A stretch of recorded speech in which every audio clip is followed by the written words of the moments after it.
Dzień dobry. Dzisiaj kilka słów o lodówce. O tym, jak rozwiązałem właśnie kwestię przechowywania żywności w stanie schłodzonym.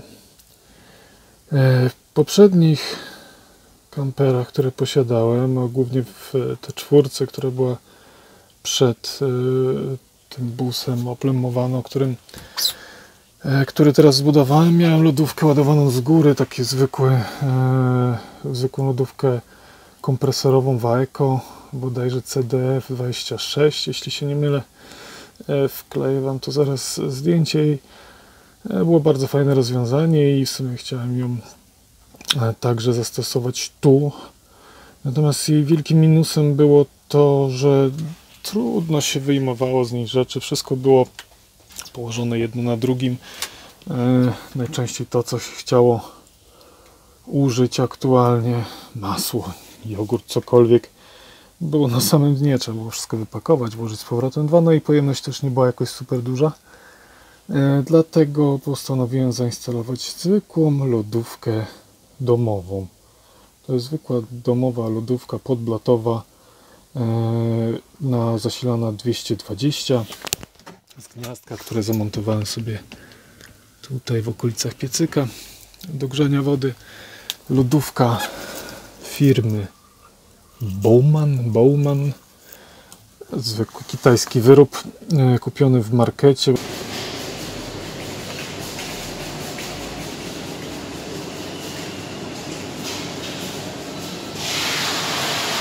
Pamiętam, chyba 80 litrów.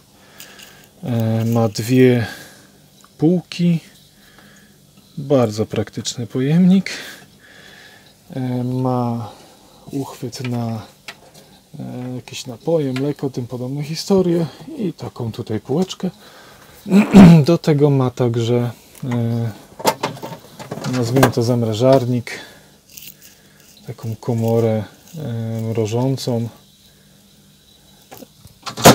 To w zasadzie tyle.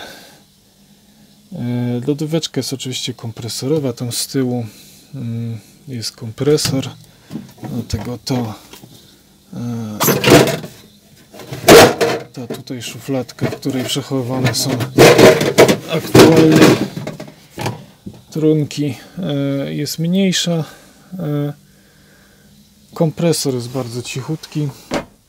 Lodówka zużywa niewiele prądu. Podłączoną ją mam do przetwornicy. Przetwornicę za chwilę Wam pokażę.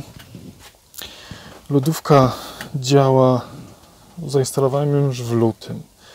Działa prawie non-stop. Co prawda nie zawsze jest pełna. Tak jak w tej chwili kilka dni z różnych względów muszę spędzić w domu, to lodówkę opróżniłem. Natomiast działa praktycznie bez wyłączania. Zasilana jest tylko i wyłącznie z akumulatora postojowego, który mam zainstalowany pod łóżkiem. To też za chwileczkę Wam pokażę. I tak naprawdę non-stop tylko i wyłącznie z paneli słonecznych. Ani razu nie byłem podpięty pod jakiekolwiek źródło zewnętrzne zasilania. I chodzi. Także jest to rozwiązanie bardzo energooszczędne. Niektórzy twierdzą, że przetwornice zużywają strasznie dużo prądu i że to nie ma operacji prawa działać. Natomiast na moim przykładzie mogę powiedzieć tyle. Też się troszeczkę tego obawiałem, ale to działa i działa bez najmniejszego problemu. Za chwileczkę Wam pokażę przetwornicę i jakie tam są parametry. Sekunda. Dobra, jesteśmy z tyłu. Tu jest przetwornica. To jest wyrób polskiej firmy z Chwaszczyna. Nie będę tutaj jakoś super reklamował, bo obsługa klienta jest straszna. Natomiast ta przetwornica pobiera bardzo mało prądu. Ponieważ ona działa na takiej zasadzie, że wtedy, kiedy potrzebuje, włącza się tylko kiedy potrzebuje, a w momencie, kiedy nie ma zapotrzebowania na prąd, czyli kompresor lodówce się wyłączy, ta przetwornica próbkuje sobie, co widać na tym zielonym światełku, mam nadzieję, że widać. W momencie, kiedy ona jest zapalony na stałe, to ona działa, natomiast kiedy prąd jest zbędny, ona się wyłącza i co chwilę tam sobie mruga, próbując, czy ma się włączyć, czy nie. I dzięki temu pobiera bardzo niewielką ilość prądu jałowego, bo to jest w granicach tam chyba z 0,15 do 0,30 ampera, więc naprawdę niewiele. Wyświetlacz od ogrzewania postojowego bierze mi więcej, a dzięki temu pobór prądu jest niewielki. Tutaj nie bardzo widać, ale w tej skrzynce pod hulajnogą mam zainstalowany akumulator 140 Ah, oczywiście zwykły kwasiak, nie żaden głębokich rozładowań ani tym podobnych rzeczy. Najzwyklejszy akumulator, bodajże Tuborg, kupiony też za 400 zł. Taki typowy do instalacji w ciężarówkach. I tyle, tak to działa. Zużywa bardzo, bardzo mało prądu. Zasilany jest z panela, jak widać w tej chwili. Nie ma słońca, jest dosyć deszczowa pogoda, mimo wszystko ładuje mi tu 1,6 ampera.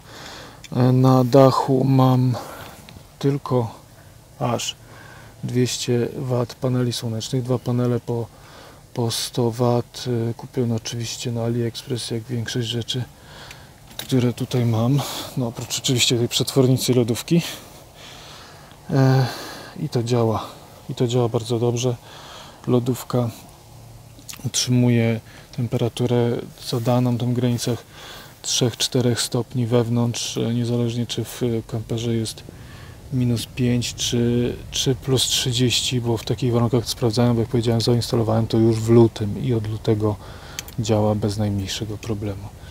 Także bardzo polecam takie rozwiązanie, ponieważ lodówka jest mega pojemna, bardzo łatwa w obsłudze, w ustawieniu, no i działa, po prostu działa. Jeszcze kilka słów takich o samej przetwornicy. Tak jak teraz widzicie, wyłączył się kompresor i przetwornica sobie próbkuje, czy ma się włączyć, czy nie. Ale wracając do przetwornicy, to jest przetwornica czysty sinus, przetwornica o mocy 550 W mocy ciągłej, w szczycie ma 1000 W. Tak jak mówiłem, polski wyrób. Przetwornica podłączona jest bezpośrednio do akumulatora. Ma z tyłu dwa wentylatory, które szczerze mówiąc jeszcze nigdy mi się raz mi się włączyły, przepraszam, jak było bardzo, bardzo gorąco, a miałem podłączone dodatkowo pod nią suszarkę do włosów mojej szanownej małżonki. To wtedy się włączyły raz te wentylatory. Jest bardzo cichutka.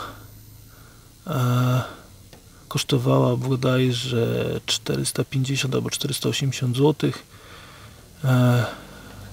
Mam z niej wyprowadzone zasilanie, jeden przewód zasilający poprzez zabezpieczenie. Dałem zabezpieczenie na wszystkich żyłach, pewnie zbędne, ale dla bezpieczeństwa do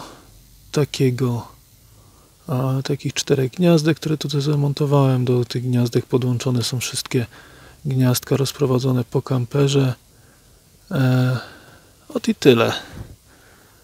Bardzo fajne, przepraszam za te piski, drzwi muszę naoliwić. Bardzo fajna rzecz. Droga, ale warta swojej ceny i rozwiązuje problem, mówię, zasilania lodówki, zasilania suszarki do włosów. Mimo niewielkiej mocy znalazłem suszarkę do włosów, która spokojnie na tym pracuje. Do tego jeszcze, tak w zasadzie używam tego głównie do lodówki, do tej suszarki okazjonalnie oraz do laptopa. Laptop mam MacBooka, którego wielokrotnie tutaj rozbierałem na blogu, pokazywałem go, stary MacBook z 2012 roku, zasilacz ma 95 W bodajże i też działa bez zarzutu. Przetwornica ma też tak zwany miękki start, także nie ma najmniejszego problemu, żeby wystartować ten kompresor. Podłączałem też pod nią kiedyś szlifierkę kątową 500 W, też działała. też bez problemu startuje, tak samo jakiś tam multiszlifierka typu Dremel też działa bez problemu i startuje.